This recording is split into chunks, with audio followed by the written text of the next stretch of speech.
तो अगले मैं आपसे 3-4 मिनट ले रही हूँ, पूना पैक्ट जो है वो आपको समझाती हूँ और आप समझेंगे कि एग्जैक्टली इससे पहले आप जो समझे थे वो क्या सही समझे थे। 1932 करके याद रखिए, 1932 में पूना पैक्ट जो है वो साइन किया गया था, है ना। अब तारीख वगैरह सबके साथ में मैं आपको पूना पैक्ट की थोड़ी सी हिस्ट्री जो है वो बताती हूँ।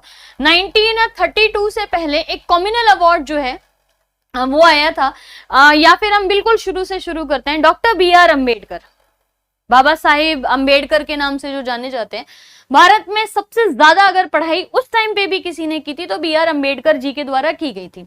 शुरुआत यहां से हो रही है कि आपका एक क्वेश्चन जो आपसे बहुत ही कॉमन पूछा जाता है कि अम्बेडकर साहब जी जो है ना, ये आपके मतलब अम्बेडकर साहब जी जो है ना, ये आपके ऐसे इकलौते पर्सन है जो कि तीनों राउंड टेबल कॉन्फ्रेंस का हिस्सा बने थे, है ना। 30, 31, 32 तीन बार में 3 साल में 3 राउंड टेबल कॉन्फ्रेंसेस हुई थी, जिनको आप गोलमेज सम्मेलन के नाम से जानते हो। 3 राउंड टेबल कॉन्फ्रेंसेस के अंदर BR अम्बेडकर जी जो हैं वो ये बताने में ब्रिटेन को सक्सेसफुल हो जाते हैं कि भारत के अंदर जो माइनॉरिटी कम्युनिटी है, अल्पसंख्यक के नाम से जिनको कहा जाता है, वो आज भी अनटचेबिलिटी का शिकार है, छुआछूत का शिकार है। और ब्रिटेन से ये मांग करते हैं कि अनटचेबल्स जो लोग बोले जाते हैं या अल्पसंख्यक बोले जाते हैं या नीची जाति के जो लोग बोले जाते हैं, उनके लिए आप अलग से जो है वो रिप्रेजेंटेशन दो, यानी कि इलेक्टोरल रिप्रेजेंटेशन जो है वो उनको अलग से दो।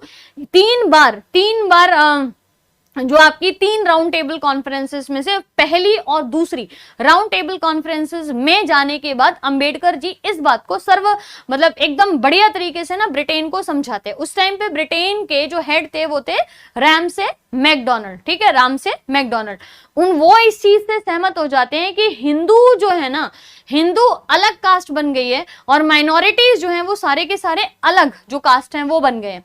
रैमसे मैकडोनाल्ड जो है वो एक कम्युनल अवार्ड जो है वो प्रस्तुत करते हैं, एक कम्युनल अवार्ड जो है वो प्रस्तुत करते हैं जिसको भारत में भेजा जाता है।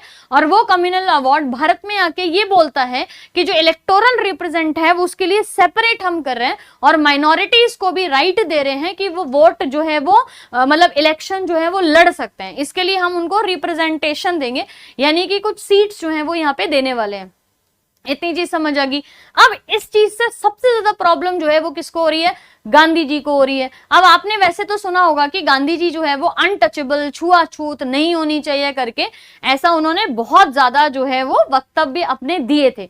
लेकिन अगर कोई भी पर्सन छुआछूत को अवॉइड कर रहा है तो क्या आप मुझे बताओ कि वो सेपरेट इलेक्टोरल्स जो हैं उनको गलत कैसे मान सकता है? अंबेडकर जी के द्वारा सेपरेट इलेक्टोरेट्स जो है ना उनकी मांग की गई थी, लेकिन गांधी जी के द्वारा सेपरेट इलेक्टोरेट्स अपोज कर रहे थे गांधी जी। मतलब गांधी जी ने इसको देश भर में क्या फैला दिया कि अंग्रेज जो है ना वो क्या कर रहे हैं, भारत को तोड़ने की कोशिश कर रहे हैं। लेकिन ये उसका उल्टा था। अंबेडकर साहब जी जो ये चाह रहे थे वो ये चाह रहे थे कि जो नीची जाति के लोग हैं उनको इलेक्टोरेट्स या इलेक्शन लड़ने दिया जाए और जो नीची जाति के लोग हैं ना उनको 2-2 वोट का राइट हो, ताकि एक वोट अपने लिए वो रख सके और जो नीची जाति के लोग जो है ना वो इलेक्शन जो लड़ रहे हैं उनको वोट दे सके, और दूसरा जो नॉर्मल वाले हिंदू हैं, है ना। गांधी जी को ये बिल्कुल पसंद नहीं आया। ये पसंद गांधी जी को इसलिए नहीं आया क्योंकि अगर ये चीज जो है वो हो जाती तो जो नीची जाति के या फिर जिनको अल्पसंख्यक या माइनॉरिटीज बोला जा रहा था वो गांधी जी से ज्यादा जो है वो अंबेडकर जी के बारे में बात करने लग जाते या अंबेडकर जी को थोड़ा सा सर्वश्रेष्ठ जो है वो मानने लग जाते। इस बात पे गांधी जी जो है वो गुस्सा हो जाते हैं कि सेपरेट इलेक्टोरेट्स नहीं दिया जाएगा। हालांकि मेरा ये मानना है कि वो चीज ज्यादा बेटर थी, जो माइनॉरिटीज थी वो अच्छे से प्रोग्रेस कर पाती अगर उन्हीं के ही नेता होते। अंबेडकर जी ने ये स्टेटमेंट भी दिया था कि जो हमारे लीडर्स होंगे ना वो किसी पार्टी के चमचे नहीं होंगे। हमारे लीडर, यही स्टेटमेंट था, सेम यही स्टेटमेंट था, हमारे पार्टी के जो लीडर्स होंगे वो अपनी जो माइनॉरिटीज है उनको डेवलप कराने की कोशिश करेंगे। गांधी जी ने उसे क्यों नहीं अलग होने दिया? क्यों गांधी जी का ये मानना था कि कास्ट जो है वो 4 ही होती हैं और जो उनके काम है वो वही करेंगे, यानी कि आदमी पढ़ेगा, यह आदमी नौकरी करेगा, यह आदमी जो है वो दूसरों की सेवा ही करेगा। क्यों भाई, दूसरों की सेवा हमेशा एक ही जाति जो है वो क्यों करेगी। इस बात पे गांधी जी गुस्सा हो जाते हैं और पुणे के यरवाड़ा जेल के अंदर फास्ट अनटू डेथ जो है वो करना शुरू कर देते हैं कि जब तक सेपरेट इलेक्टोरेट हटेंगे नहीं, अंबेडकर साहब जी जो है वो मानेंगे नहीं सेपरेट इलेक्टोरेट की बात पे, तब तक गांधी जी अपना जो व्रत है या फास्ट अंटिल डेथ वाली सिचुएशन है वो जारी रखेंगे, तब तक भूखे रहेंगे जब तक मर नहीं जाते हैं। अच्छा, इस बात पे मैं एक और सवाल ये उठाती हूँ कि क्यों गांधी जी ने अंग्रेज भारत से चले जाएं, इस बात पे कभी फास्ट अंटिल डेथ नहीं किया। गांधी जी ने कभी भी, आप इतिहास जो है ना वो उठा के देख लीजिए, किताबें उठा के देख लीजिए, गांधी जी ने कभी इस बात पे फास्ट अंटिल डेथ नहीं किया कि अंग्रेज जो है वो भारत छोड़ के चल जाएं, कभी भी नहीं किया। यरवाड़ा जेल के अंदर जब गांधी जी की हालत थोड़ी सी बिगड़ने लगती है, पूरे देश में अंबेडकर जी के लिए एक नेगेटिव इमेज जो है वो बनाई जाती है कि अगर गांधी जी की मृत्यु हो गई या भूख की वजह से वो मर जाते हैं तो अंबेडकर जी जो हैं वो इसके जिम्मेदार होंगे।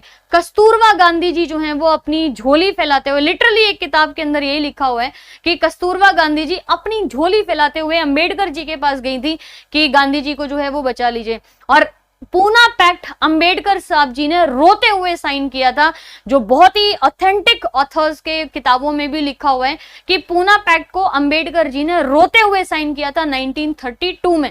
तारीख जो है वो आपको 24 सितंबर याद रखना है। यरवाड़ा जेल के अंदर 24 सितंबर को गांधी जी के जबरदस्ती नहीं मानने पे बी आर अंबेडकर जी को साइन करना पड़ा था।